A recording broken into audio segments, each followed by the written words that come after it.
stay in one spot and shoot your brains out. You'll get like they've done it where they come in and signed up. That was where I should have been there earlier.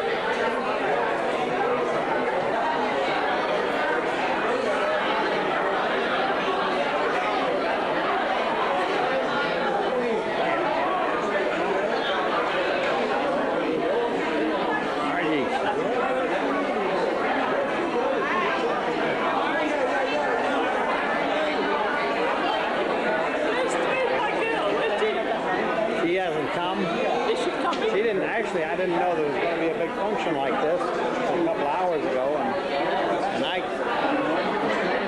jumped out of things I was doing. Well, I ought to, but I'm on foot.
Send us to Hollywood and get you in the movies.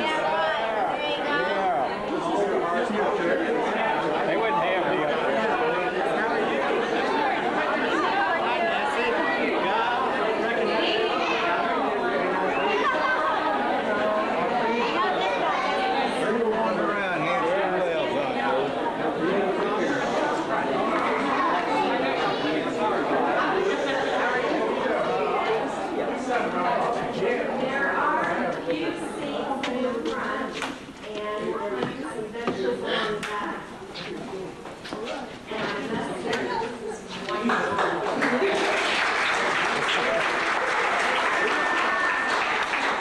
I think I got almost everybody on these things. I've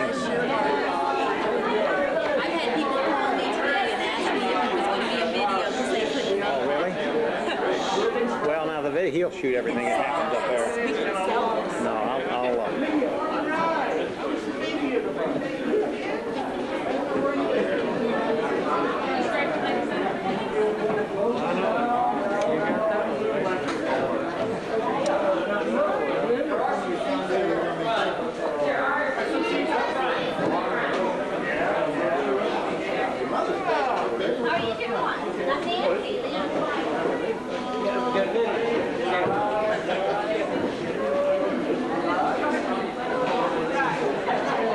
I guess I could go in front of the front and shoot back before. I've been up there. Sit on the bench. Go up there and do it again.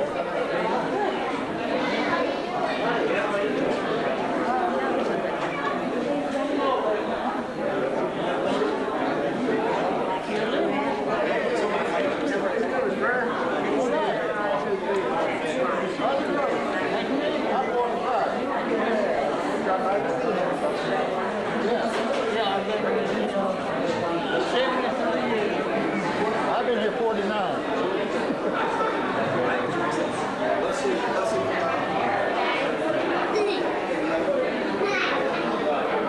Just have to keep it free.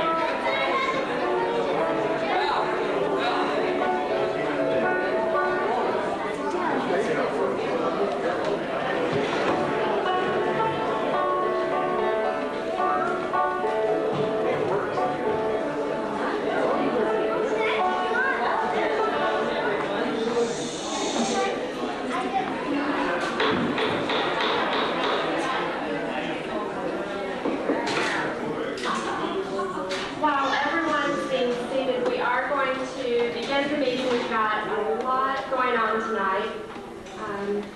I'd like to welcome you all here. It's nice to see so many familiar faces and faces that I don't recognize. I'm anxious to meet every one of you. We're especially honored to have Steve Seibert with us tonight, the Pinellas County Commissioner.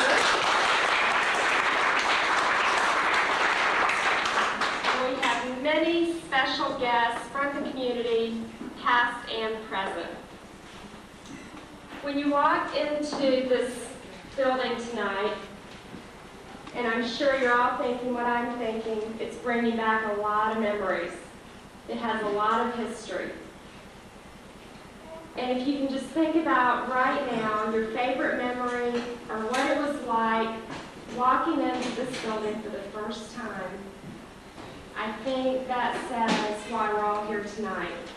As a community and the love for the history and our environment. I'd like to ask Steve to lead us in the Pledge of Allegiance, and God bless America.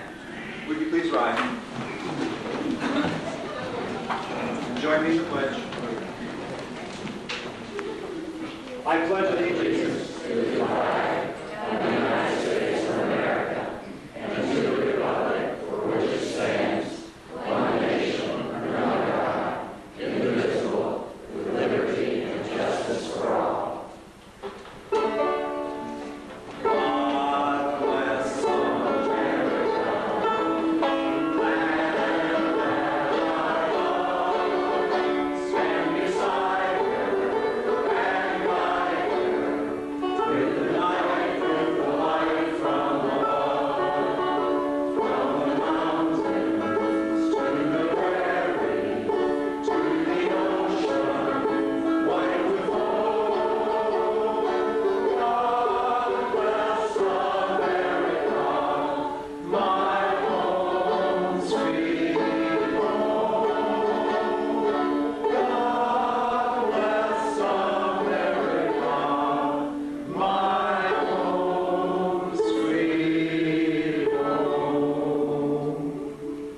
Very good. Very good.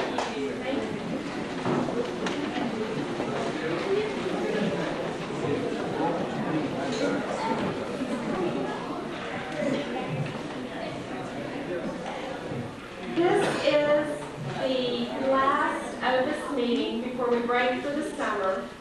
And even though it's our last meeting, our May meeting, it's really a beginning for a lot of us. My name is Bobbie Painter, and I was elected as the president at the April meeting with a new board and a very energetic group of people. And we're looking very, very forward to this next year. We are going to have a brief business meeting, as I said, since this is our scheduled meeting, and then we will go right into our program for tonight. First, in the business meeting, we will, and since I was secretary before being voted president, I'll read the minutes from the last meeting. And I'll make it very brief. Brian Smith conducted the program for the last meeting as our scheduled guests were unexpectedly ill. He discussed the Palm Harbor Historical District and the Hartley House, which was recently acquired by the county.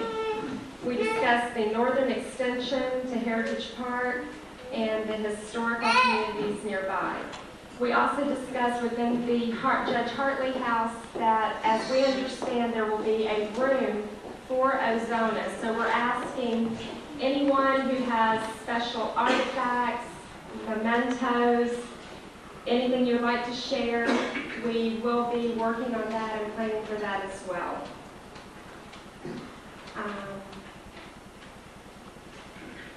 Then, as we were discussing the historical significance, and then Allison brought up regarding the penny for Pinellas, which was passed, and we're all grateful for that.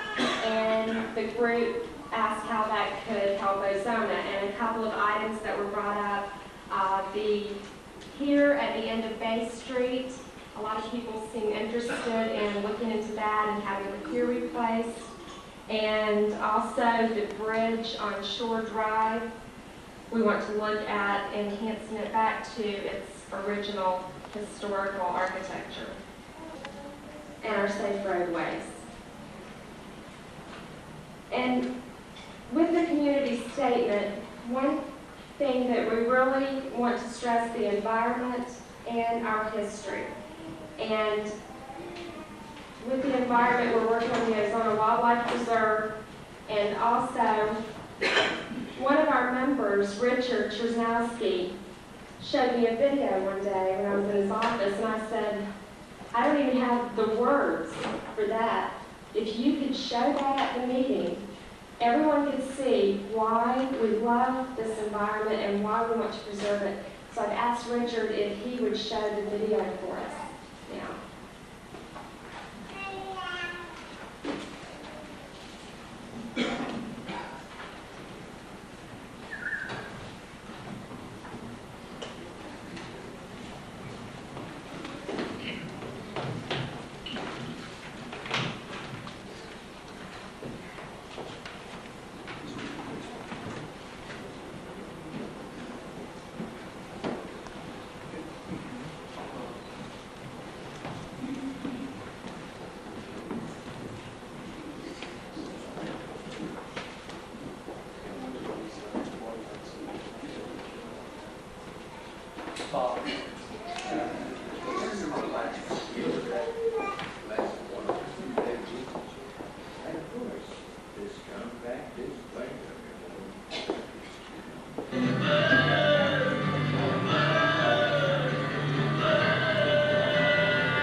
Remember the sail was rolled up and we got the wind right, we pulled the sail. Before kickers. Fishing before kickers. There wasn't no kickers. Yeah. Every roof come out with no brass. It was all copper and brass. I got one of those. Where you cranked it like that Oh, yeah. with a knob on the top of the flywheel. And I got one of the first starters that was ever put on out there. It's a reversible job. Just like the old Palmer engine. You know, you had to switch. Lift it back and do it. Make it go in reverse. I got two. Terry and I first worked out the program for the year. We worked out different subjects for each month. Odette Filkey, who was then in Safety Harbor, and it's later found that he wasn't a count. At the time he was a count, he was the one that introduced citrus to the area. He was the one that then paved the road west called Old Tampa Road that then connected this area to the Tampa area, and that sort of introduced commerce to the area. Then in 1848 had a major hurricane come through, and it devastated a lot of the area in Pinellas County. One of the things it also did was washed up all the yellow sand that was over on the offshore part of Ozona and made a big bluff in that area. And that's when they called the area for a long time Yellow Bluff. You then have another hurricane that occurred in around the 1920s, specifically 1921. And this hurricane not only divided what we now know as opened up that gap, hurricane gap, between the Calabisi Island and Honeymoon Island, opened that up as a hurricane gap, and also opened up the whole area through here, the lagoon area to the south, up through Shell Creek was all blown out, and that became like a natural area. Previous to the time, it was just spring-fed. Around that same time, the 1920s, was when the county started connecting Ozona. So the rest of the county and the road program was started, and a lot of the shell roads were then started to become paved. And so you could actually go then south from Ozona down into the Clearwater and Dunedin area. Also around the same time, 1920s, was when the living history began to start, which is what Bobby was referring to earlier in our community statement, which is when the people started being born that were the people that remember then what things were like from that point on. And I mention this because it's important, because we need to have people here still living that can talk about things in the past, because all of what I outlined to you could have happened, but I don't really know. But however, it could have. Sounds good, right? Okay. But the point I'm trying to make is that the history is something that you can say and you can record, but that the most important thing is that people remember it, because if we all have these special events occur, then we all go home, we don't write them, we don't tell them to someone, then it's all disappeared. All the things I outlined to you in the past, now I didn't read those anywhere, but they could have happened, and who is to know they didn't? It's just one of those problems. But it'd be nice if it went out of existence at some point. It has a long history. And one of the things Terry and I talked about was maybe we'd start off with the oldest person. Get here so you can hear it. I don't know whether Fortner was the oldest person, or is that 89? Anyone? anyone older than 89? That wants to admit it? I guess. You've got the floor. Okay. What we can do is here. That one here.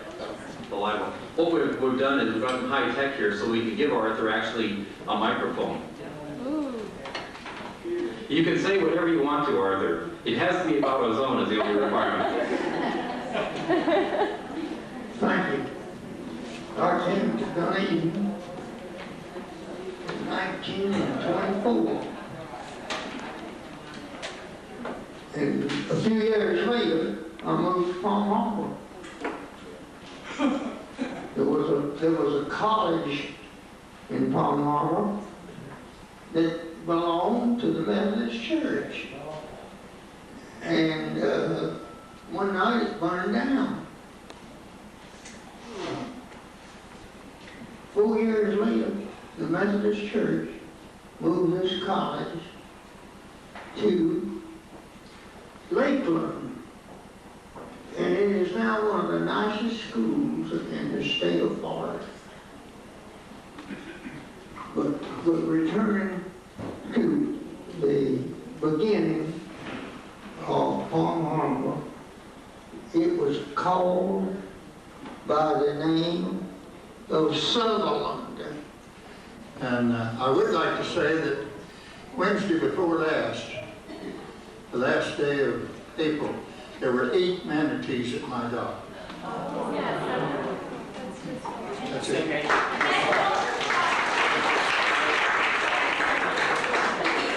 Have you got family here? Yeah, with the Priors, the Prior family, stand. Thank you, Walter. Who else do we have here? We need families. Yes, ma'am. Come on. We don't have a huge long board here, but come on.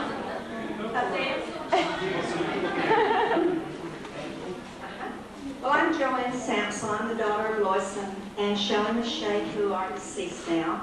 But I also have family here, Judy, Our dads were brothers, and a question was asked why you thought fishing was good here.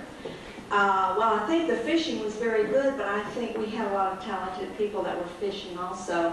And I think they all became friends and all kind of got together, and they always had a real good time together. It was wonderful living here and having everybody together like that. They were like one big family. Tommy Christmas, John, my dad, Melvin Shea, Reuben Hart, and all these people, and we really miss them all. And you ask where you go for excitement. We had a Friday, when I was born across the street, by the way, in a house across the street, lived here all my life. And when I was 14 years old, my dad didn't let me date, but he let me come to this Friday night dance here. Every Friday night we had a dance. We had people from teenagers on up to 50 and 60 years old. They came from everywhere, and this hall was lined up, and it was full on both sides. We had good disc jockey music, and we had a real good time. And I have a lot of happy memories from here. And as you know, I am a native here. I love it here. I wouldn't ever want to live anywhere else. Yes,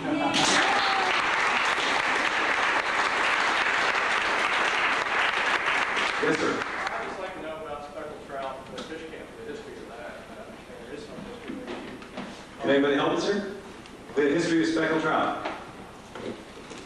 Let's get another family member. Okay. Oh, hold. We need another family. Yes, ma'am. Can you come up here? Oh.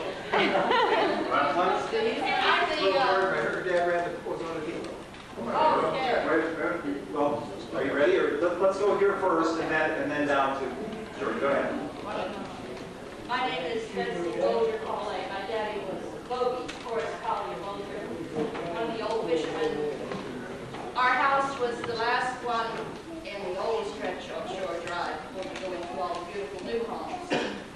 And I lived my first 5 years here in Ozona, and then I moved to Dunedin to live with the family after the war.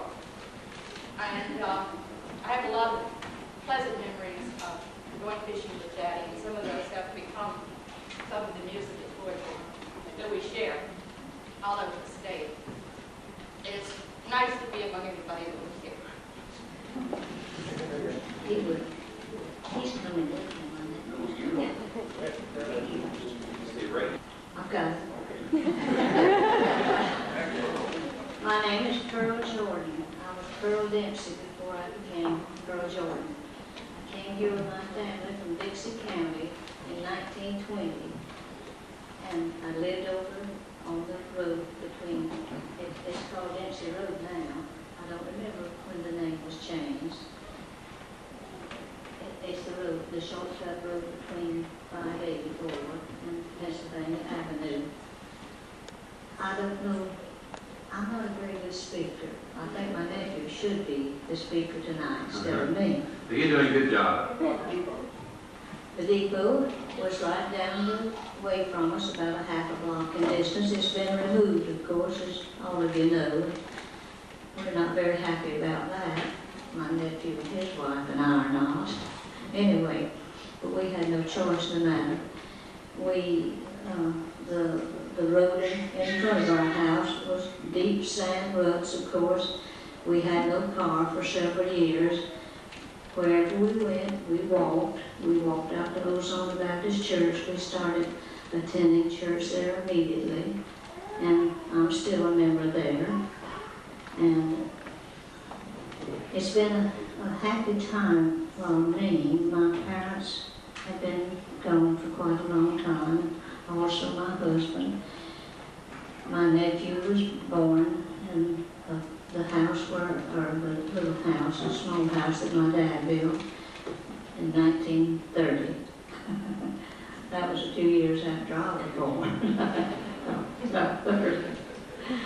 Well, and I remember this place, this hall, very well. We used to come down here for voting. And I remember other entertainments that we had here.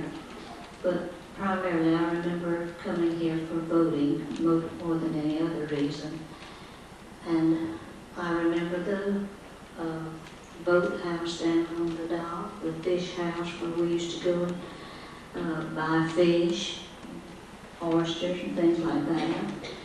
And I remember so many of the other places here all around, the streets, the stores across the street that were there when we came here.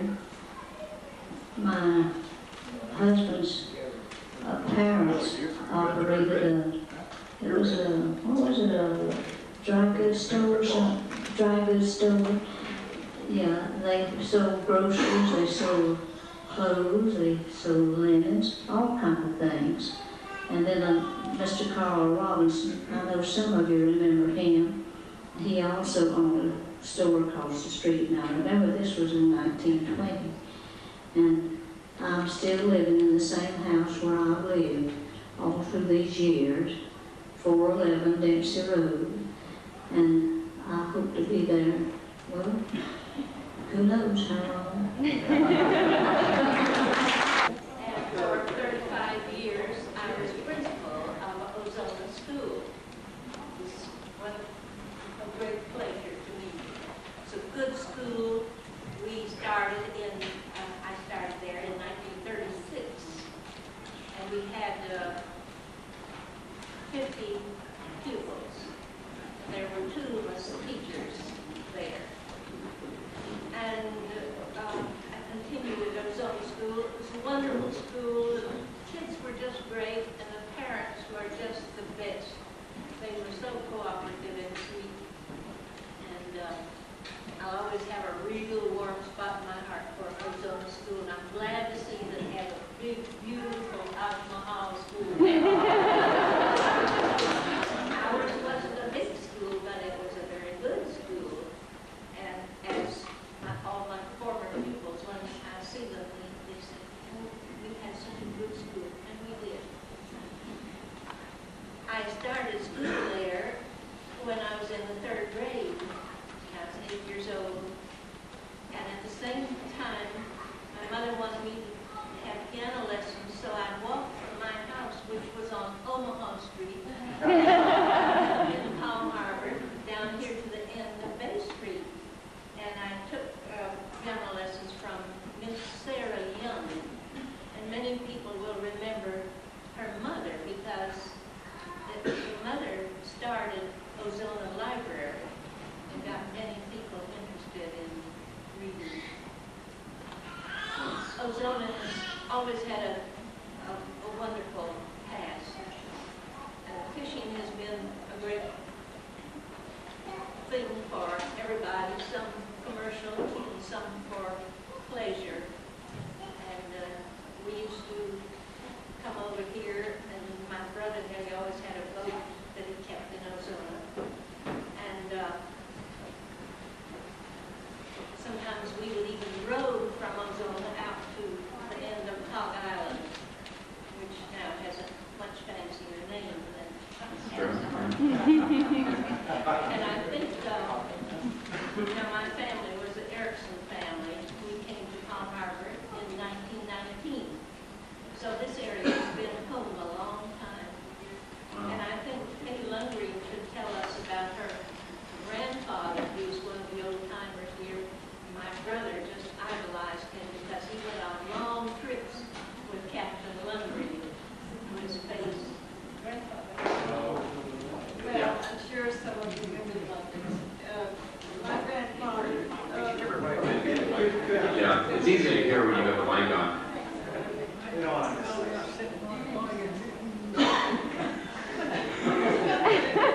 Say hello to each other. He was a shell dealer. He had a schooner, and part of the year he would go down towards Sanibel Isle and down in that direction to gather shells. Then he brought them home. He stayed a month or so. Then he brought them home. He cleaned them and ground them, smoothed them and everything. And he put them out on racks to dry. And then he had a little shop retail business in his home. He imported and exported. And I remember being around when he was cleaning the shells and following him around. And he had racks. He gathered scallop shells because there was people made things out of it. he had racks for them to dry, and he had to size them. Oh. Gotta keep that mic up. But anyway, it was so good growing up around the water. And I have the love for shells. And now I also went with my father to help gather shells from him in St. Joseph Sound and down Florida Bay, where we gathered conchs and brown conchs and different things that lived in the bay around here. But I think there's someone else here who ought to talk to you. Well, this is good. You keep each person recommend somebody else. There you go. I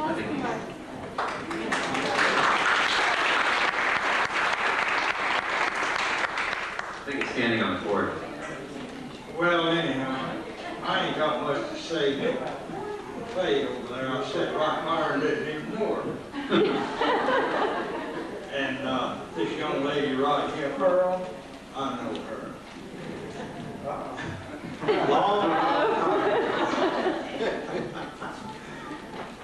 And there's a lot of you folks that probably know me, but I probably don't know you. But I grew up around this place, just around the corner by the bay over there. I lived in a, well, I say a modest house, but it wasn't that good.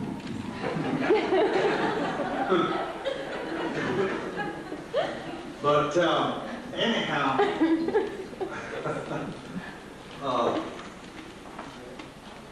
I started fishing. I didn't even finish school here. I started in school, but my stomach felt better if I put something another in it. And so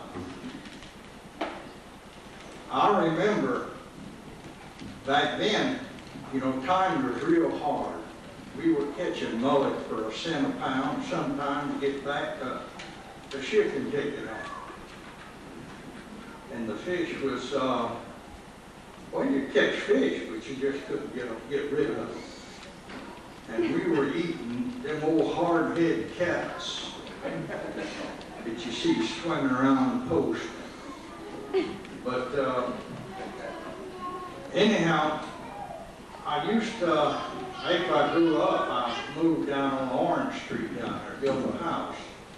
In fact, Faye's father helped me build that house. He was an excellent carpenter. I'm going to tell you he was. And I think he built my brother's house too. But anyhow, after then, let's see, I was still fishing. Of course, I got a job in between, but I've been on the water too long already, so I had to come back. And then there was a fellow over there next to me there that went and Bayless, I think was his name.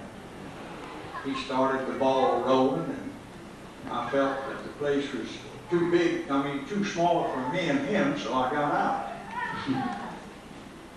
But the Ozona, Palm Harbor, Crystal Beach Fire Department, I'm glad that I was part of that.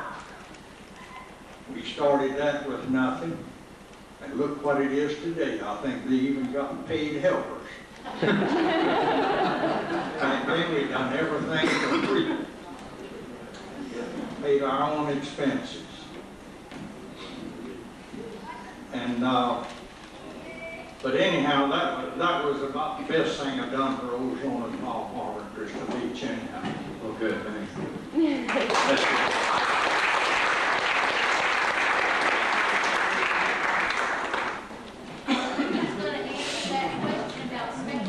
Oh, good. Huh? Here, you have to step up here. It's got to come up a little bit. Watch that.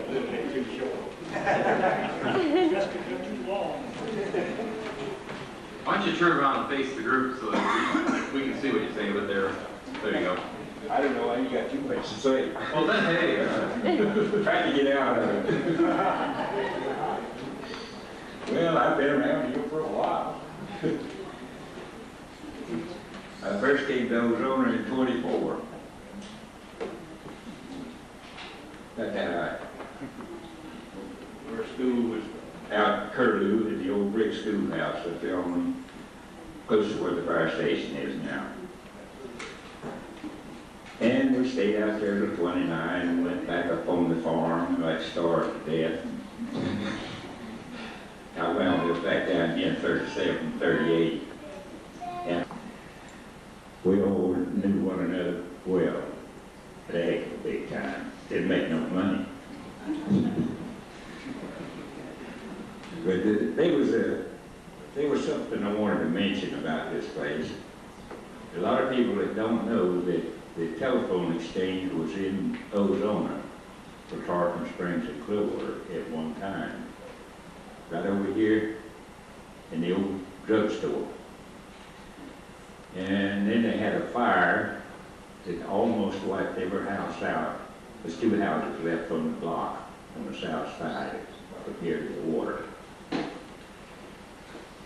I don't know just when that happened, but there was one back up on the hill. 1933. 33? Well, I wasn't around. I was up on the farm at that time. But I knew it happened. Richard Rock is here, and he was baby at that time. That's good. Because I often wondered why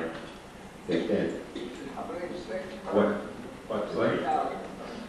6 houses? I remember somebody telling me that they called the fire department from town. That was the closest one. And eventually got to stop before it got to the last one. The old post office used to be up here. Grocery store. Well, the post office has been moved 2 or 3 times for that matter.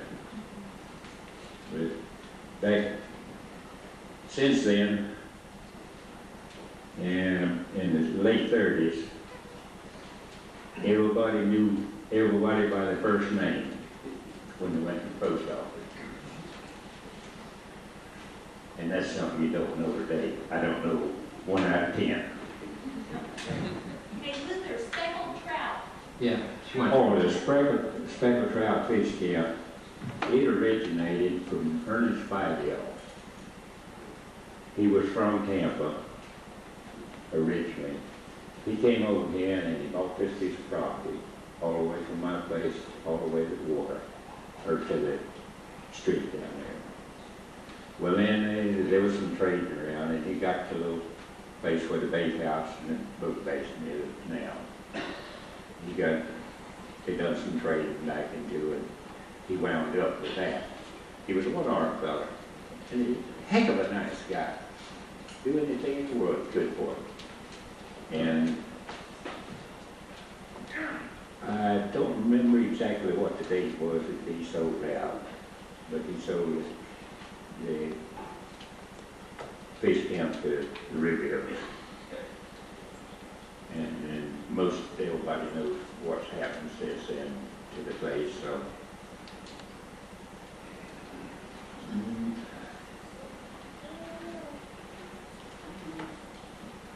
I've been over here where I'm living now since 1948.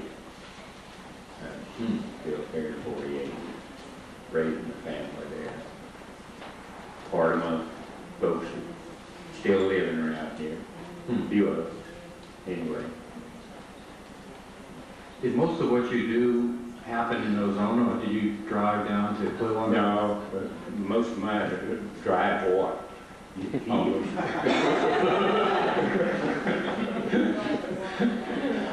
Walk or ride your thumb, and it wasn't about the thumb, isn't it? Another incident. We lived out there at Curlew, as I said a while ago, and my dad and my brother, we rode with him in, we come over to Palm Harbor Depot over there, pick up fertilizer for the road. And there was trip after trip that there wasn't a car passed between the depot and Curlew going either way.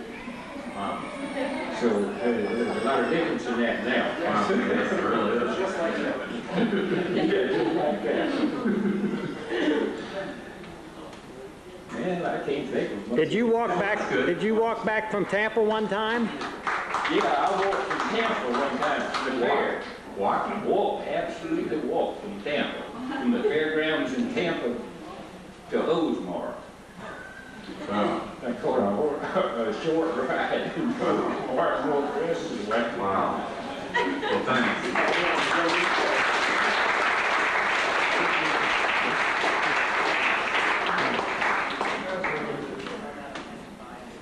My name is Eda Fulford Brandish Fishman, and my grandfather and grandmother were married in 1885 in Sutherland. My grandmother was born in Sutherland, and her father, my great-grandfather, homesteaded 160 acres in Palm Harbor just after the Civil War. But in 1885, my grandparents moved directly to Ozona, and they lived in a house on the waterfront, the old house that's north of where Doug Roach lives now. And later, they bought almost all of the property on the north side of Lemon Street and built a big house there. And my grandfather planted a grove there. He and his sons were caretakers of groves, and they planted groves for people, and then they took care of them. And my father was born in Ozona, just one street over from this building. And he grew up here in Ozona. And my grandmother belonged to the Ladies Village Improvement Society. She was a member when they earned money to build this hall. The Improvement Society started in 1893, and we believe the hall was built in 1900. But my memories of the hall are very deep, because my dad used to play the piano here for dances way back in the 1918 and in those years. And then I was born on Orange Street.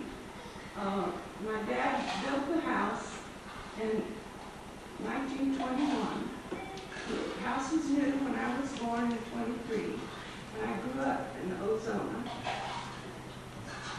And we remember many, many activities that have been in this building.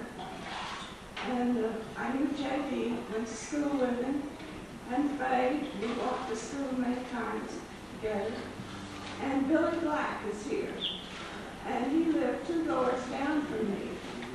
And I understand that his parents came to Ozona by boat with all of their furnishings from Momosassett.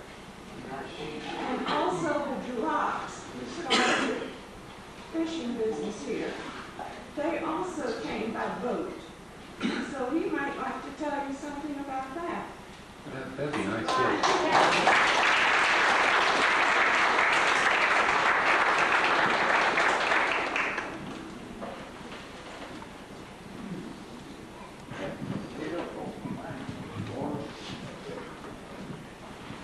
I'm William Black.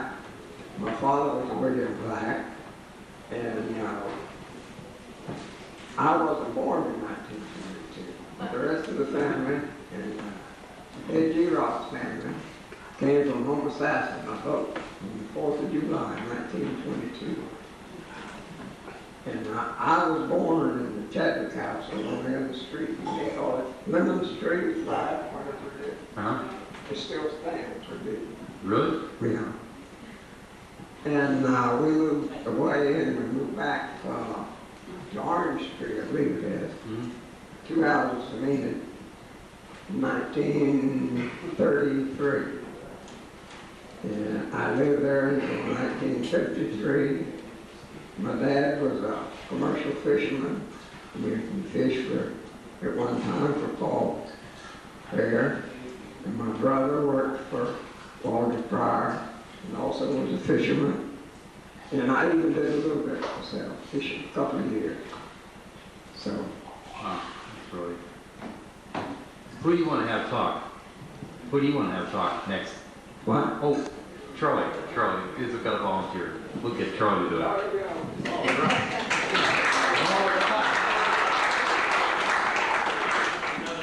Mr. Black, is this your family?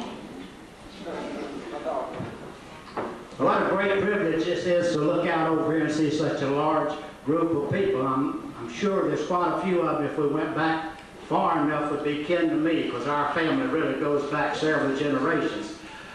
I was looking through some stuff the other day. I'm kind of a history buff with my wife and I, and we come across this birth certificate, and it was from my father's birth certificate, and it said up on it, it says, Charles Leland Jones, born March 11th, 1894 in Ozona, Florida. And I think, of course, my mother lived over here in the Chadwick house over there for several years, and that's where my dad met my mother in Ozona. And Ozona was really a prominent place, even though I lived in Palm Harbor most of my life, except during the Second World War. But the things that happened, that Winona and I, stand up, Winona, you old timer too. You She and I, of course, attended the Baptist church where a lot of our dear friends, you know, and so we were married in that church, and we were married in 1944. And certainly that after we were married and went on our honeymoon, got all the way to Ocala, you know. So with Silver Springs, I've never been there before. She had, but I hadn't. She was richer than me. So anyway, when they had our reception, we came over here to this hall, and I'm telling you, the people that's been good to us ever since. And let me tell you something: there's no better people in the whole wide world in this area. And I've traveled in most of the states in the United States of America, and quite a few foreign countries in my lifetime. And I'm telling you, this is the best place in the whole wide world to live, here in Ozona and Palm Harbor. My great-grandfather, he ran a schooner from Cedar Keys down to Clearwater, and his name was Captain Robinson. And then my grandmother was born, what I understand, on that boat he had. It was a schooner, and he brought most of the lumber that built at one time in Clearwater. Built not the Chamber of Commerce building, but the city building down there. He hauled most of the lumber there at John Philpoff was the contractor. And of course, this area has been good to me, and I just wouldn't live anywhere else. And I have lots of kin folks over in Ozona. I'm telling you, if we go back, like I've said before, if we go back far enough, why, we would be kin, lots of us. Kinnys and Lundgrens, and I don't know who all. My grandmother used to go down on this bay down here, and she would pick up coffee shells, and Mr. Lundgren, what he would sell those in his shop over there. It was over on Orange Street. And I'm telling you, it was a lot different then. Like I say, the first time I ever came to a dance there, it was in 1939. I was just, you know, I was born in 1924, about 4 miles from here. And I remember this hall. It was a really entertainment place. We had a good time. And the things that has happened in this community has been part of my life, and certainly a very, very big part of my life. And I'm just happy to be here and able to say a few words to you people, because you live in a good place. And also, we've got a bunch of good county people around here that really helps us. We appreciate them also.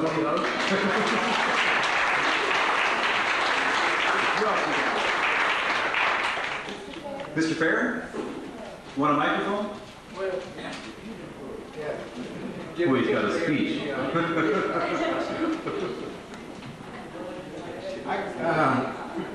I'm Paul Fair, and I come here in 1945. Was discharged out of the service and lived 50 years right across the street in the house across the street. I want to give you the history of the fish house that was built down at the end of Bay Street. fish house was located at the end of about 300 feet. The fish house was built in 1921 by George Dubukes and Pat and Edward Giroux. They operated it until 1927, then sold it to Mary Daniels and Al Hummel. After 1 year, Mr. Daniels sold his share to Mr. Hummel. In 1930s, the Giroux brothers, Mr. Saunders and Carol King, bought the fish house from Mr. Hummel, and they operated it until 1938. They sold to the McCrary Fish Company of Tarpon Springs. We want to hear this. There you go. They sold it to the McCrary Fish Company of Tarpon Springs, and it was during this period of 1940 to 42 that the fish production was the heaviest here in Ozona. In 1942, in 1942, the McCrary sold to Preston Thomas, who operated it during the war years. He sold it to myself and my wife, Paul and Benny Fair, in 1946, who operated it for 9 years. We closed it in 1955. Later that year, we sold it to Mr. Maddox, who started a baked shrimp business. And in later years, he moved to Tarpon Springs. The county took the fish house out, dock and everything in sometime in the 60s. I don't know what year it was in the 60s. Well, what for? Why did the county take it out? It was a liability. Well, it belonged to them. It was the riparian rights. County property, and so It really got run down. You couldn't walk on it. Had too much rotten. I remember I was a kid. Okay. I could fish out too. Yes, thank you. Thank you very much.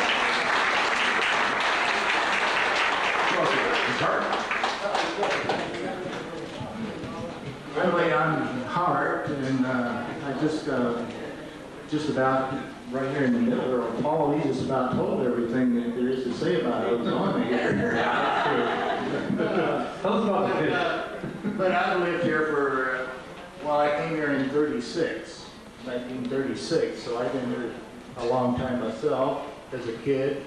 And I went to Ozona School, and Daisy Revere was my principal. And we used to go to school all the time. We used to run around barefooted because we were just fishermen. And that was about what we always done because you couldn't afford shoes. But we had a real good time, and just like Joanne and Michelle said, we used to come down here and dance. And it was really a nice place to live, and it still is. And it's about the history of me. That's good. That's a good history. Who else do we have here? Hey Terry, what families have we missed? Do you keep track of the families? Jenny is. Oh. Jenny's writing down family names back there. Randy.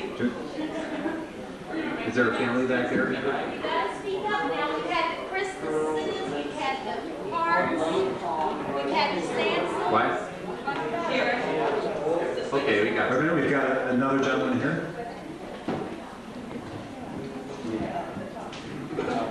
My name is Dick Giroux, and I was born in Ozona in 1933. And in the first 7 years of my life, we lived at right down by the fish house. It was a two-story house catty-cornered from the fish house, and that's where we lived. My father's name was Herman Giroux, and my uncle Billy is the one that spoke a while ago. My grandfather, Black, and them lived up on Orange Avenue. We lived with them for a while. And Ed and Pat Giroux that they spoke of earlier were my great uncles. And I remember the hall as being a library when we were kids. That's where we came to get our books. And of course, I remember Daisy Erickson back there. It's wonderful to see her. She's so young tonight. That's all I have to say.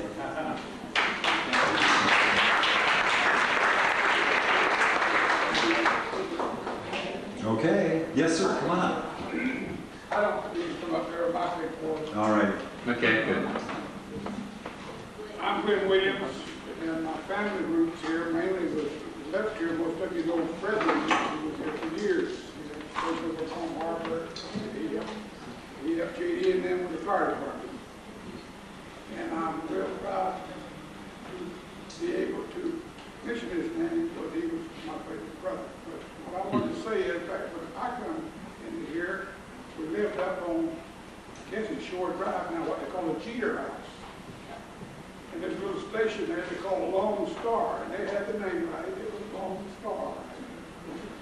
And so back then there was no cars, but anyhow Daddy had the station. So we lived there for a few years, and then we moved over, everybody knew where the Hard House was, we were across the street from them. And Daddy, he fished, and the biggest thing he done was in the summertime he scoffed. And I want to tell all you people, talking about a paradise. Back then, this was a paradise. That bay was just as clear as a bucket of water all the time. And you go out there in a boat, out towards the island where the wind was blowing towards shore, turning loose, and you could feel that boat was scalded because of the dip that you had people in there. And it was every day you hear the scalded sea. And they would clean those scallops and put them in the ice, and they would come on once a week from the family until they come up. And of course, that was their livelihood back then, so there wasn't a whole lot going on there.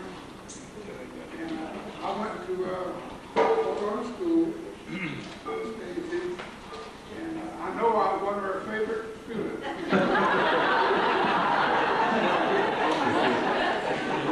Makes me know that she let me get me an every evening and I clean the blackboard. I know she had to like me and she wouldn't have done that. But we had a good time. And there's a girl here, Doris, she was a child and her family has got roots here. I know she probably won't say anything, but she's one of us kids that was raised up here. And we live right across here when we moved in what they call the Horrible House. Horrible House? Yeah, right across. It's known to the people, the Horrible House for years. And then we moved out on County Road 1, and I went on and finished grade school and went over to Palm Harbor Junior High School, and they burnt that school down over there before we got it. So, we had a lot of fun, and it's good to see all you people. They burnt that school down and graduated from the 9th grade. I never will forget it. Our hats and gowns burnt down and everything. Who else would like to say something? Yes, sir, Ms. James. I'm Ken James, known to most of you as Ronald, because my mother, like many Southern women, always used the middle name. You asked earlier, what did they do for fun? Well, if you had a bright hook, you could go down here to the fish house and catch fish. If you didn't catch them with that, a little bit of silver foil off of a cigarette pack, right, JD? You could do that. And you know, kids today, they go in for jogging. Somebody's talking about Luther, and was talking about walking from Tampa. I remember when Larry Jones and I used to do a lot of jogging. He was known to folks here as Drew Jones, but again, called by his middle name. And we would go to Tarpon Springs to go to the movie. And the other boys around here do likewise. Well, now, we had so much traffic that those boys would try to hitch a ride, and Larry and I'd start jogging along. Well, we'd be home at least an hour before them because there weren't no cars for them to catch. And same thing, we'd go down to Clearwater. Ozona had the longest string of gill net anywhere on the west coast of Florida. When you talked about the Ozona Fish House, Paul, isn't that correct? There was more gill net strung on the racks at Ozona Fish House than any place in the state of Florida, I mean the west coast of Florida. And we had the dances here. We had weenie roast. Some of us boys used to go out to Charlie's folks' house and box on Sunday afternoons. And, you know, I mentioned Mr. Harville. Is any of the Harville family here? Well, I'm going to tell you. One time, Mr. Harville was called for jury duty. And Mr. Harville was a fisherman. And Mr. Harville didn't have no shoes. Enid, am I telling the truth?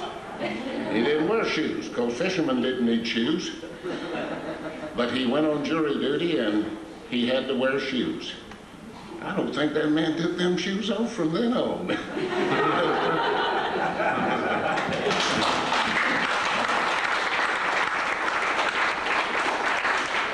Who else would like to talk? Oh, come on. It's my turn. Come on. My husband doesn't want me to, but nevertheless. Well, that's good. You could be the family representative. I am. I'm not born in Ozona. I'm born in Berlin. Went to Vienna, to Boston, where I met my husband, and in '66 we moved to Ozona with my daughter, who was born in Boston and just 9 months old. And I'm practically a newcomer, but when you think about living here for 31 years, I realize that is an awful long time. That's longer than I have lived any place else before. We live, my name is Helga Sedalis, my husband Jim, my daughters Karina and Andrea, who was born in Dunedin. My husband is the one who designed the first drawing on the Ozona newspaper. And did you like it? Yes, was the best one ever. And I live on Bedmore Lane. We came down to visit my in-laws and were looking for a house, and the house had 3 sides water, and that was the house for my husband, who was in the merchant marine, and the water was always very important to him. My children went to the Ozona Elementary School, which was wonderful. They just had to walk up the street. It wasn't very far. And also we always heard the whistling of the train, yes, the one on the trail that used to be there. And I remember the old little train house, and when it was ripped down, so what? It was gone, you know. And now today, after so many years longer, I wish we had taken more notice of it. It is, you know, would have been something historical, little building for Ozona. We have been in this hall many a times, quite often on more of a family occasion, like we had celebrated 3 New Year's Eve celebrations with family and friends, and it was very important to us because our children could participate. They were teenagers, and you wouldn't want to leave them at home alone, and so therefore we came here, decorated the hall, and had just a wonderful time. And even my in-laws celebrated their 50th wedding anniversary here. I wish I could go on forever, but my husband wants me to stop, so I hope I told you a few things. Yeah. And thank you very much. You did very well.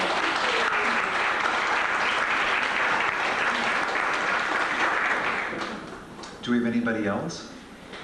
Oh, somebody in the back. In the back? Oh, good.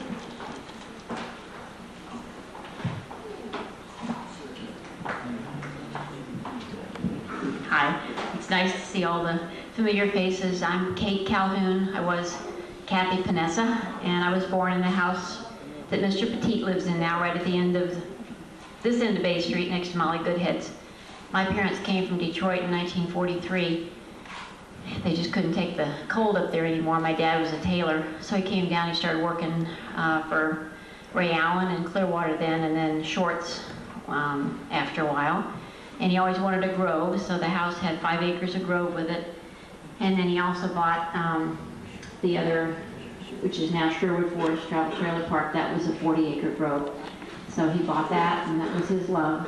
He'd come home from work every day and stop and check on the grove and the trees and spend about an hour there dressed up with a suit and tie and a hat on, but didn't matter. He would cut grass like that too. He just loved being outside in the grove, and he loved that house.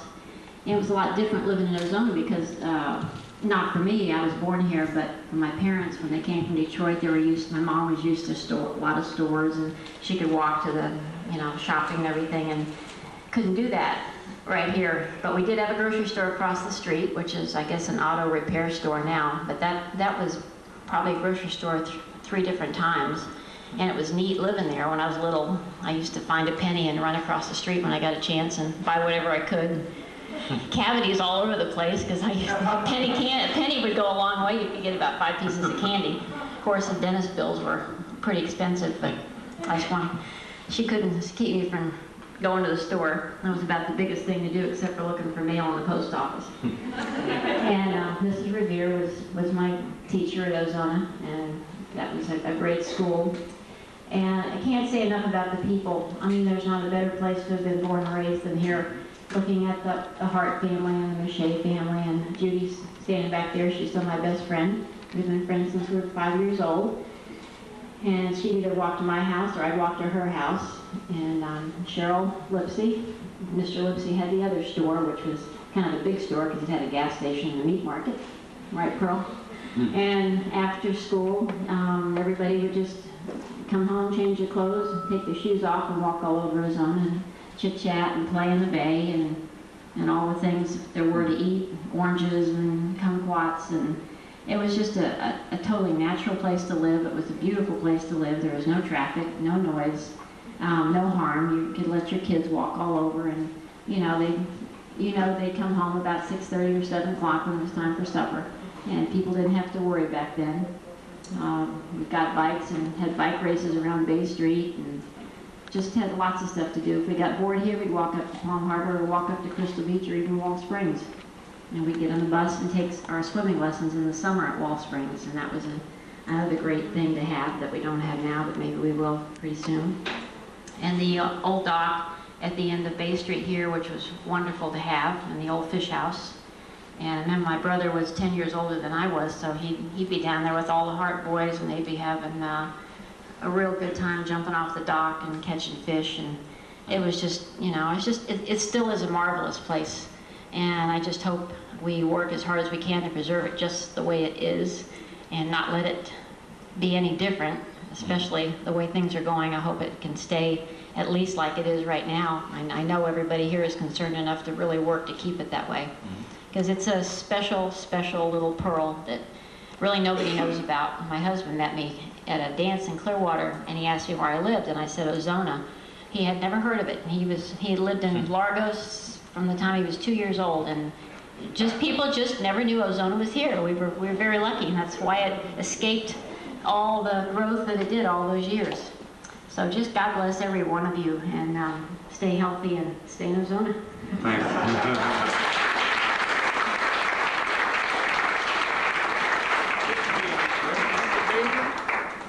I'll probably have 1 or 2 more than we promised everybody. We'd finish off about 9. You could kind of mingle among yourselves. So maybe there's 1 or 2 more people might want to say something. We don't want to leave anybody out. I can see Terry's trying to prompt somebody. Judy, I was told Judy's supposed to get up and say something. Judy. Oh, there she is. We got 1 person. Well, listen, I'm a politician and I have a microphone, so somebody else has got to get up here also.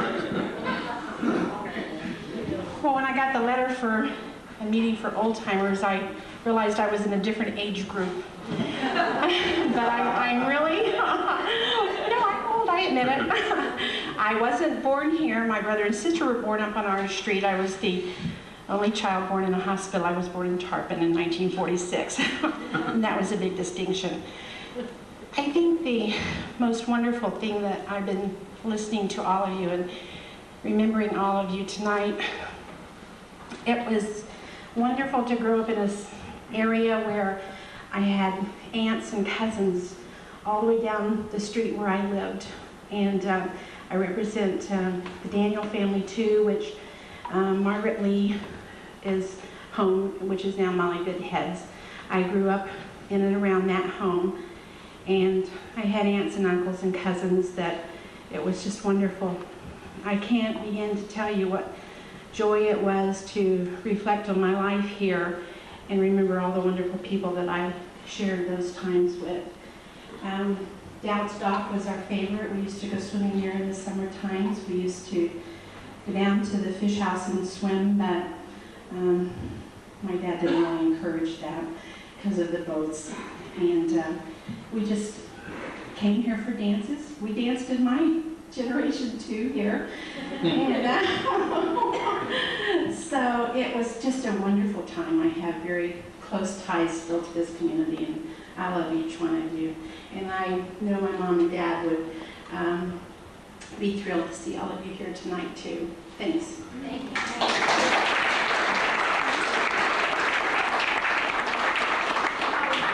Yeah, I want a quilt. They made a quilt for the Ovis Society for the centennial. And I wasn't living here at the time. I was living in Palm Harbor where I live now, but I was the lucky one, and I still have it. It's wonderful. Pearl. All right, Pearl, come here. There's a groundswell movement for you.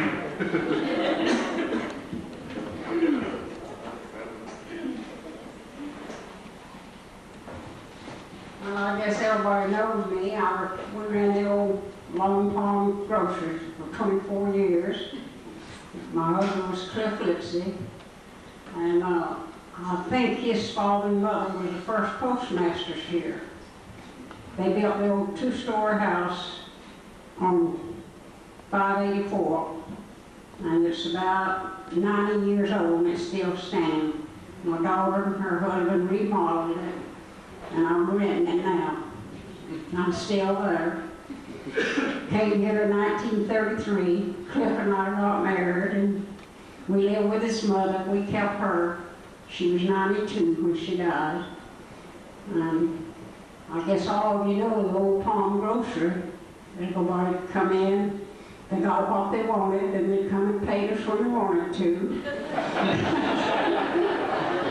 So, I guess that's about all I know. I've been here about 60-something years, and I still enjoy it.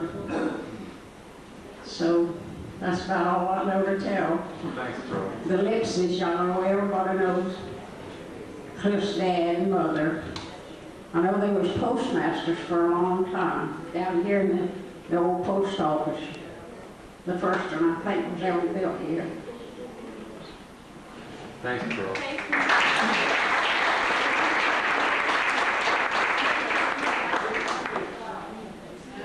Yeah, what Terry's talking about is we need to make sure everybody fills out one of these forms. One more? Oh, you. Oh, yes. Sure. If anyone has ever seen or read the novel of The Old Man in the Sea, this is what Ozona was like when I was a kid. The tromping of boots about 4 in the morning. With a toting of lantern. And then we go out there to catch our fish from our nets that we'd set that afternoon. That was Ozona to me. And thank God for it.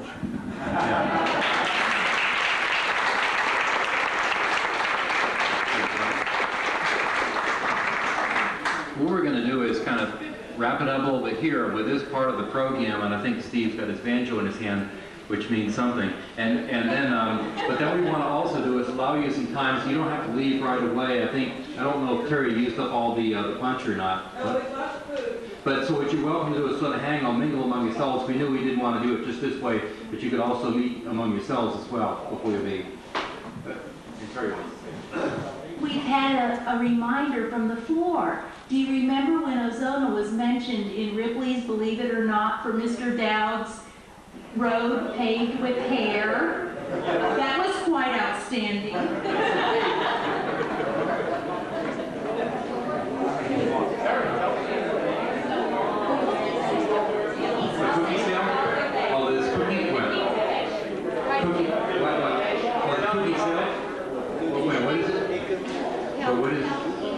I think Bobbie's going to tell you.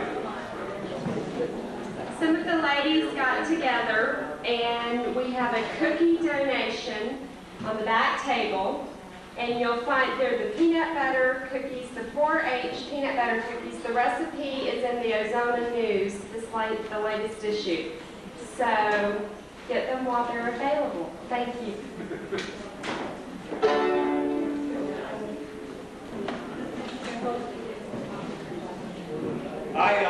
Much like the Tocobaga Indians, I came from Safety Harbor tonight. And it's quite moving to be somewhat of an outsider. As an elected official, I get to travel this county. And what you have here is blessed. You are blessed to have the community that you have. Our task, I think, is to take this love of community and this love of Florida and to teach it to our children. There is no way we can solve the problems we face, that we can deal with the kids that your principal dealt with the way she dealt with them, if we don't teach our children to love our land and our water and each other. That's the bottom line. You all have that in great abundance here, and it is quite an honor for some of us to be here. Just do this to make me happy. Will you sing with me for a second? You know, it sounds good. You are my sunshine, my only sunshine.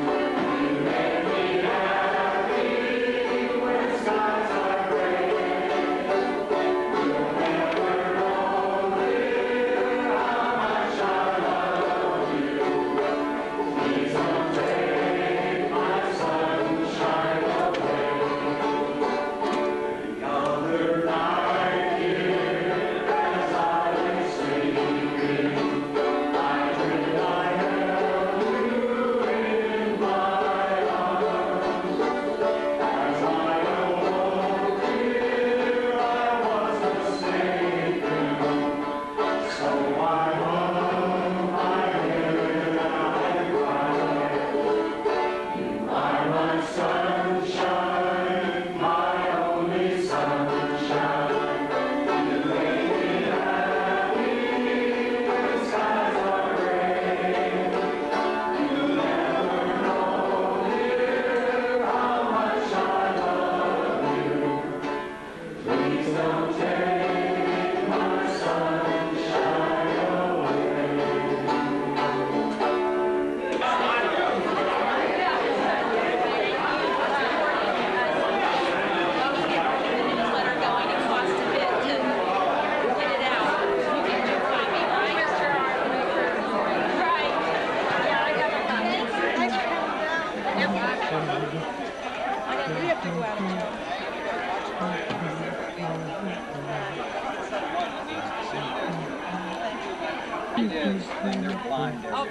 I can't get my line on.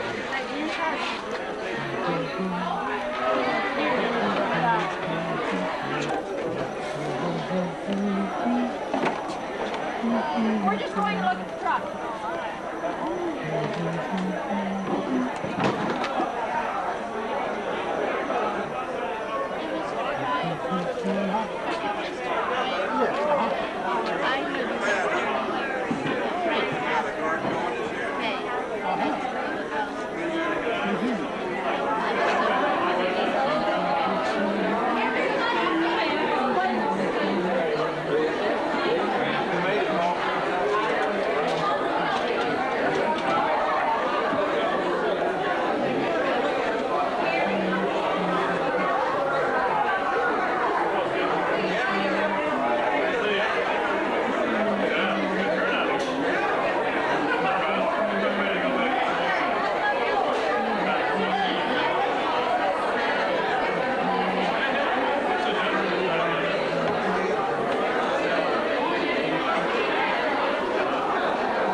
us away.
You ruined the whole world. You know, you didn't state your name up there on the camera.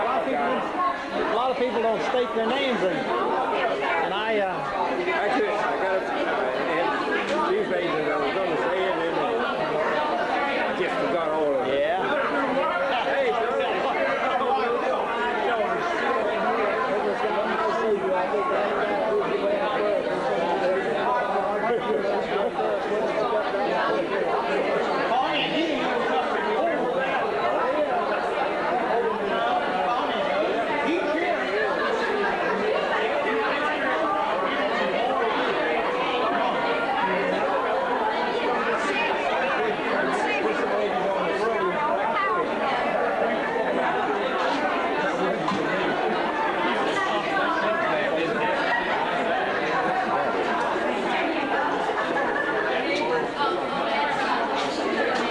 you can get the picture too.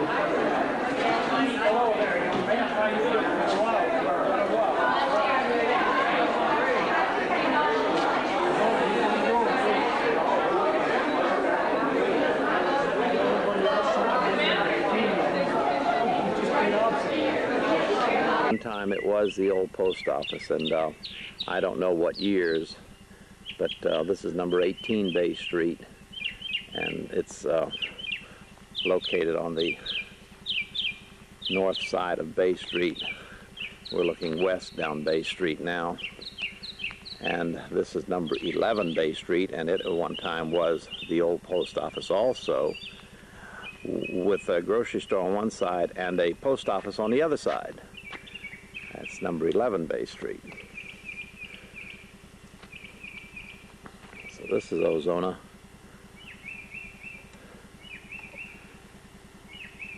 In 97.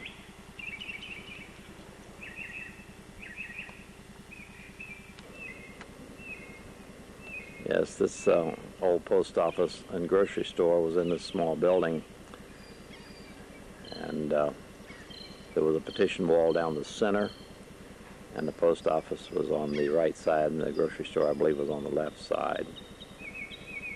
Number 11 Bay Street. Going down to the end of the Bay Street, where Bay Street meets the water, it turns into Shore Drive. And this, looking straight out here off of the end of Bay Street, is where the old dock used to be. The old dock used to be right here, and there was a fuel tank down here, and there was a saltwater well that kept the, I guess, the bait and such alive. And this is Ozona, what it looks like in 97. That's looking across speckled trout over to Pat's Landing. And this is the area, well, all along here is where they used to dry the nets. There was net drying racks sticking out in the water here. These little islands you see are spoils that were put there when they dug the channels, the main channel coming into Ozona. I'm not sure of the date, but I believe that was done in the 40s or 50s, late 40s or 50s. We're looking northwest now, and we're looking now over at Crystal Beach, looking to the north, and this is St. Joseph's Sound, and this is the end of Bay Street. At this point, Bay turns into Bay Shore, and as you continue on to the north on Bay Shore, you go past Speckled Trout and on up past Pat's Landing.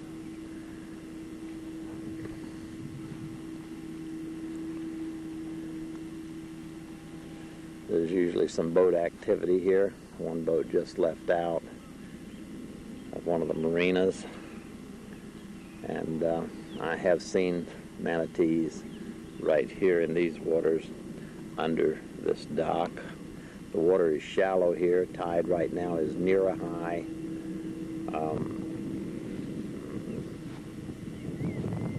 The high water that came in March, the no-name storm, covered the handrail on that dock and came up over the end of the street.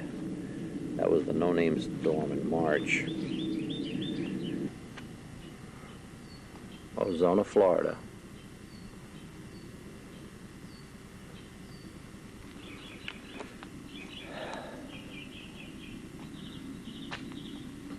These are staghorns.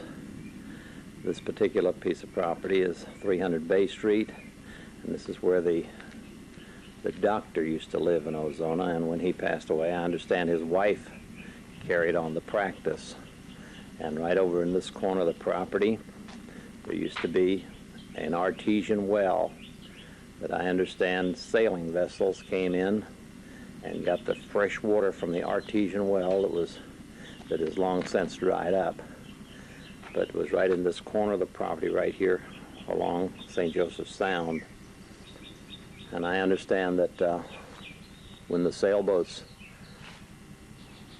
came into the area that weren't on schedule as mail-carrying boats, that the people would take all their belongings and go to the higher ground a mile or so from here, because a lot of times they were pirates and they would come in and steal everything in the way of chickens, pigs, hogs, anything they could get in the longboats to carry back out to their pirate ships.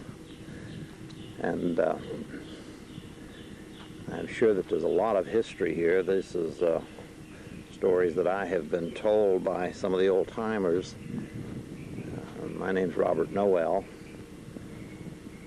This is one of the older houses in Ozona. And we're looking now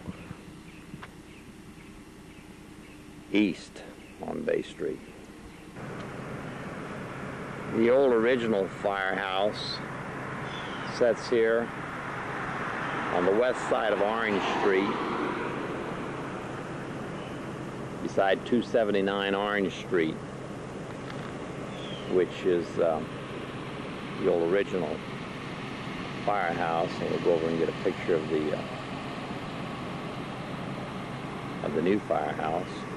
These houses across the street, 284 Orange, and houses along Orange Street. And now we are looking to the north on Orange Street. Well, here's the new firehouse. It's in neighboring Palm Harbor, and which is only about a mile away from Ozona. The firehouse to downtown Ozona, a little less than a mile. And this is what the firehouse looks like today. And on Illinois and 12th Street.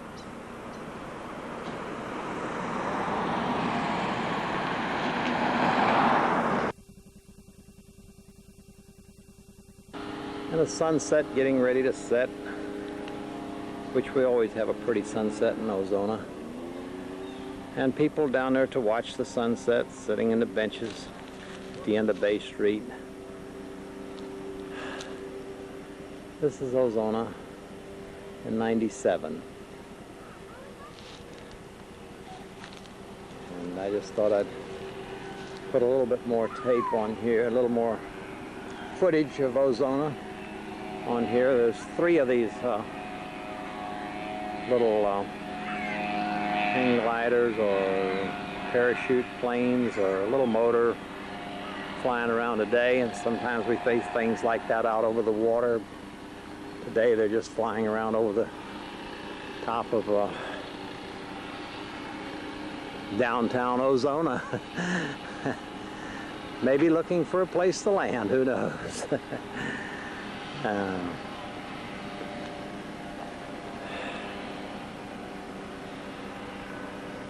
This is Peggy's house, and the sun is getting ready to set in Ozona.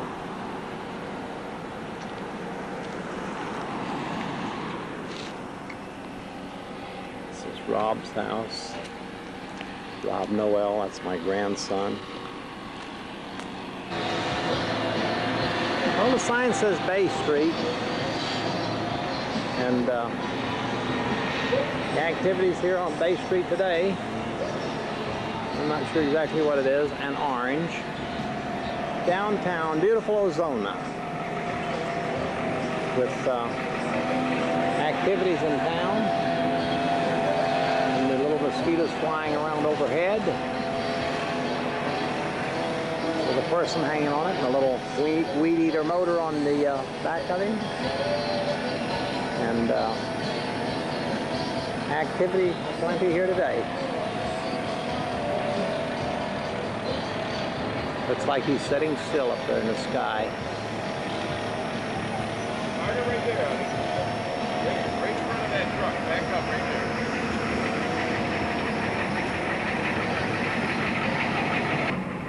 there. This too is Ozona.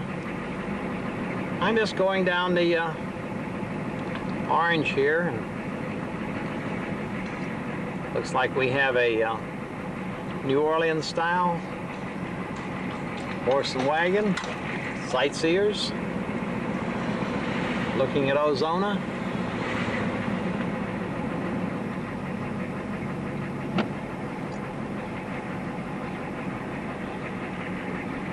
If I turn left, I go to the water. If I go straight ahead, I go to the water.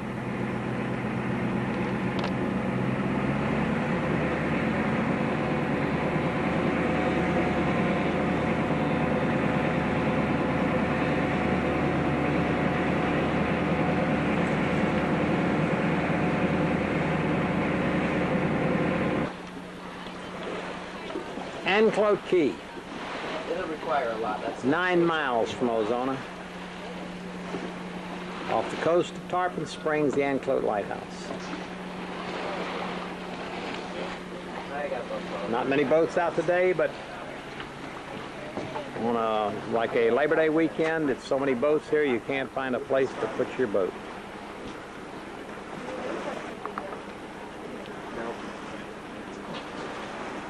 Eating a piece of chicken.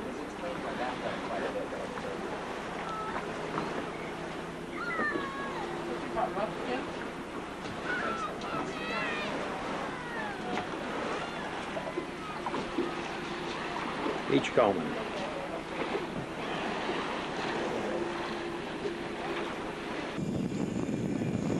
Now this is a little sandbar that has built up on the north end of Anclote Key, and that's Anclote Key in the middle of the screen there at the distance.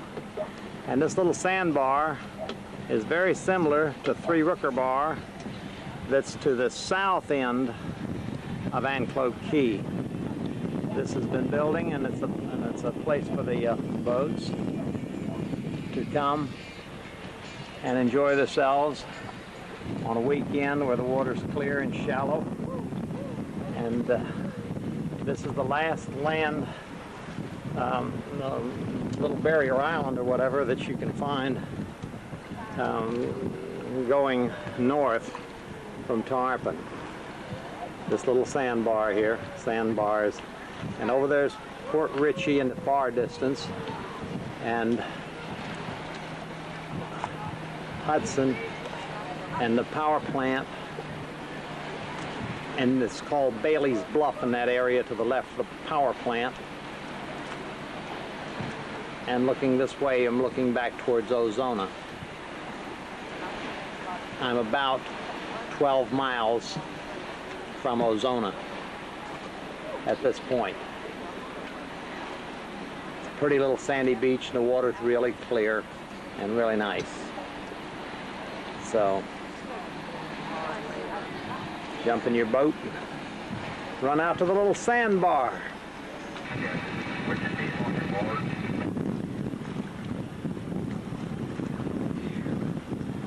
Water's pretty nice.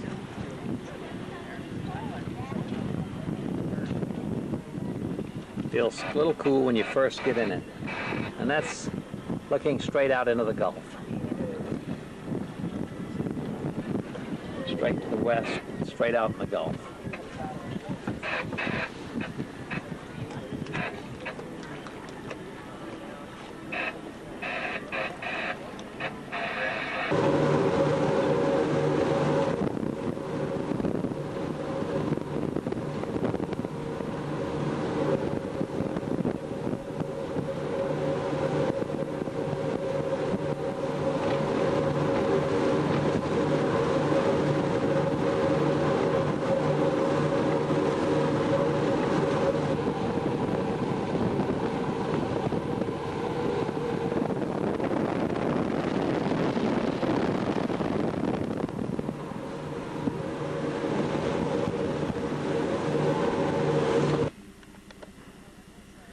Well,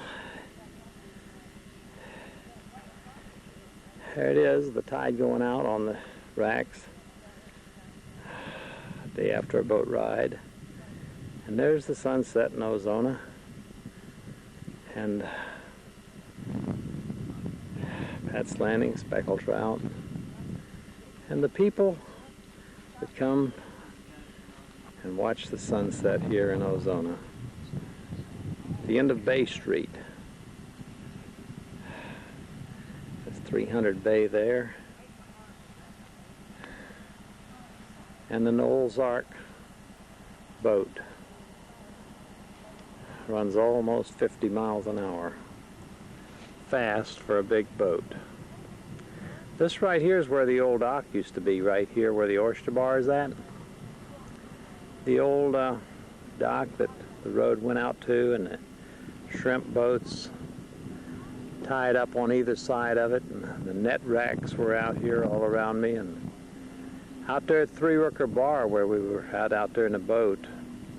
Three Rooker was called Three Rooker because they used to have racks, and occasionally birds would make nests on them, but the racks were made for the dung, for the guana, for the, it was an industry. They used it for fertilizer. They take a boat out and shovel it up off of the bird racks, and put it in the boat. And during the war years, some of them, the bombers would bomber practice on some of them. Stories go that they were actually out there taking care of the bird racks, and the bombers would fly over, and I don't know what type of bombs they were dropping, probably sandbags or something. But they were all up and down the west coast of Florida here, and birds would set on them by the thousands, and they had about a 2-inch lip around the rack, and the rack was about from 10 feet to 10 feet to about 20 feet by 20 feet in size, approximately. One more day in Ozona coming to an end. Boats out in the water, and real pretty sky. Over there's Crystal Beach area. And this is Ozona. Pretty nice place to live, I'd say. I've been lots of places, and I don't like any place better. This is second to none.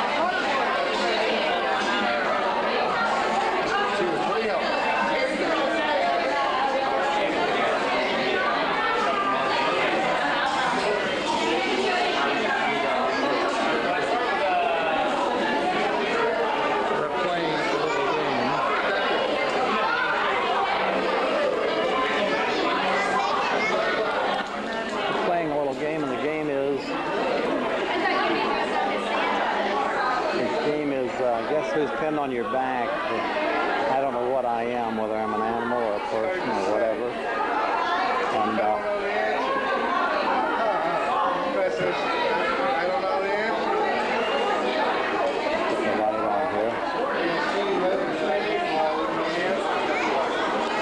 I get a pretty good picture with no light. I put the light on, but I get a pretty good picture with no light.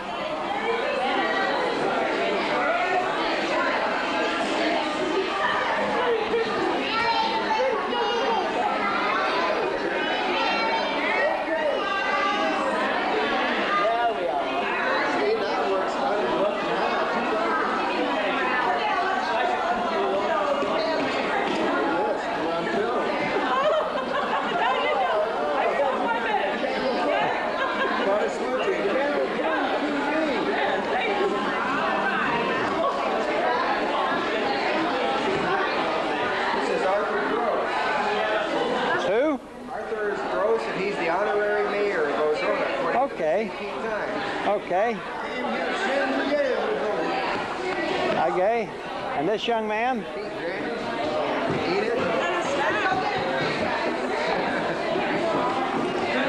I'm afraid if I mention names, I might not get them. Volunteer Fire Department in Ozona. He was a member of the 1st Volunteer Fire Department? In Ozona. That's good. That's good. The building next to you. Oh, really? He was inside, it was burning, and he went in there before the Dunedin guys came, and they didn't know that he was inside there, and they turned the big hose on and blew him right in through the house, and finally somebody said, Pete's in there. I'll be darned. True story. On the north side of the street or the south side of the street? Side, next to you, right next to you. Okay. The little house, okay.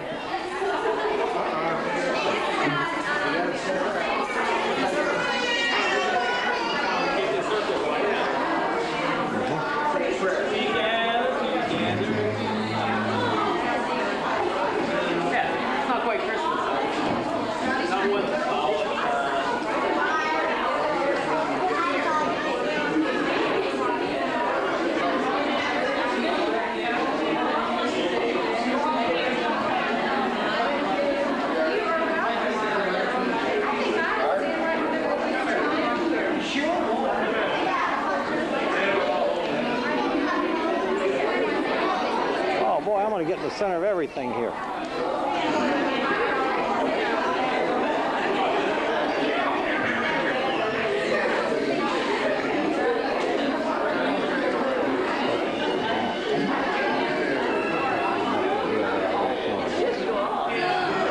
hope it all comes out.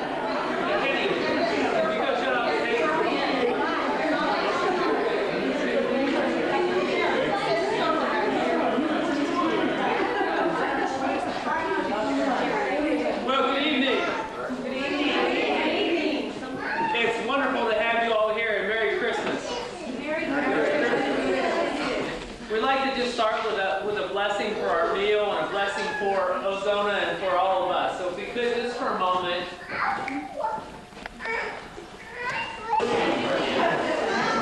How bright is the light?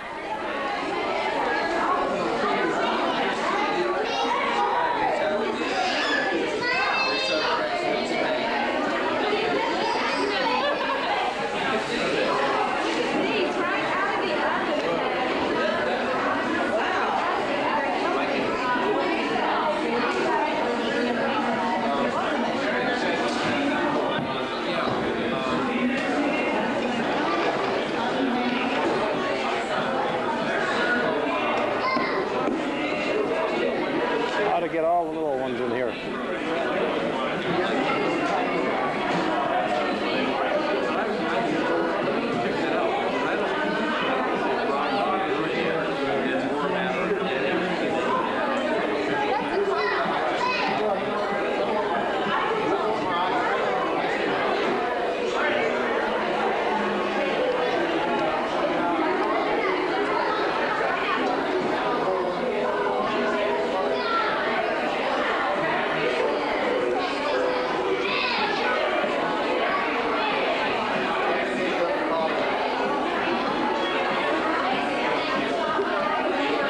Christmas party.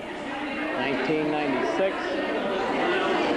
And looks like most of the village of Ozona is here.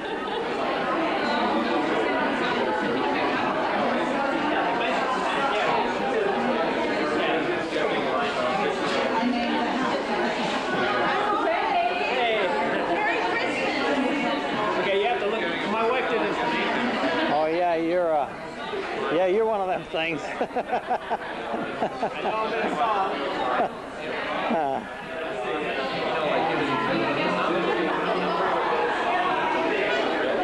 You want someone to take your picture? Oh no, I got plenty. I'll get plenty of me. I took some today too.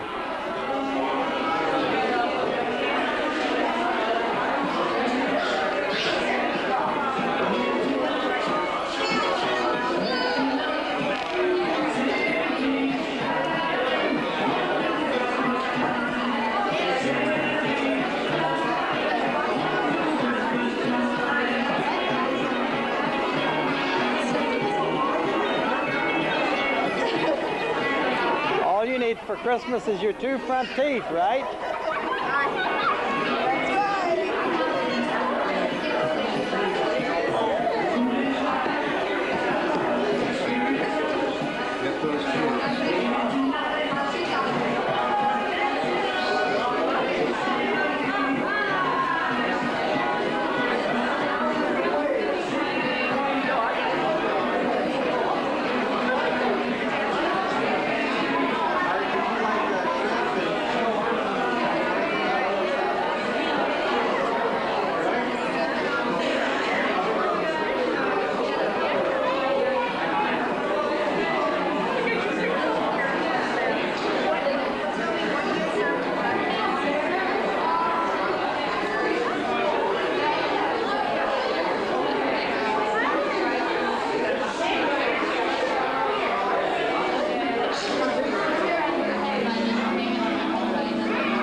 You when you got the light off.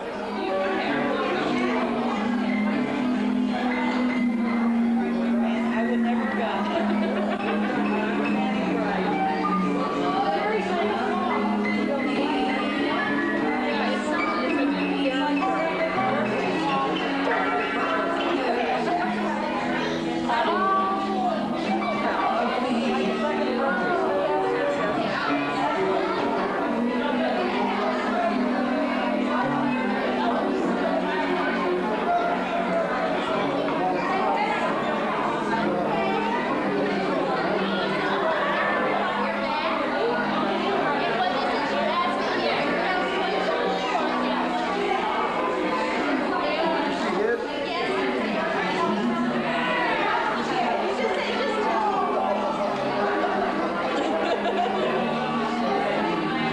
It comes out better without the light on.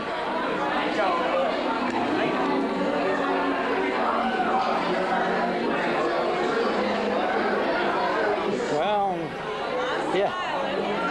The Christmas parade is Saturday. Yeah, are you in it? Yeah, I think I'll get everything there and get ready to go in it.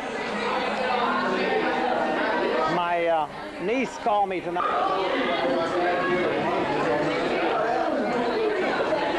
Sorry about that.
Got your shoes on the wrong feet? But you did put them on, didn't you? Come off and change them. It's okay, you got them on. Come on. Well, let me go put this on a reel. I bought that car new, or almost new, in 1970. It's a 1969 Riviera, and we've handed it down to Bobby Noell now, the grandson. Oh yeah, Scooter.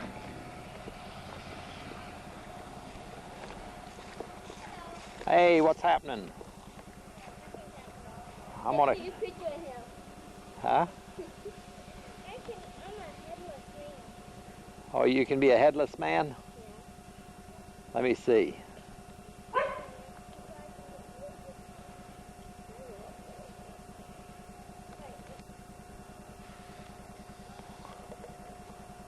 Well, look at there. That's what you needed for Halloween, wasn't it? To walk around without a head. Is yours the same as my mom's? Sure is. Well, don't you get yours mixed up with mine. Why? Because I might have some film in here you don't want to see. I'm playing, you never know. This is the one Playing you your took on video a game? ski trip.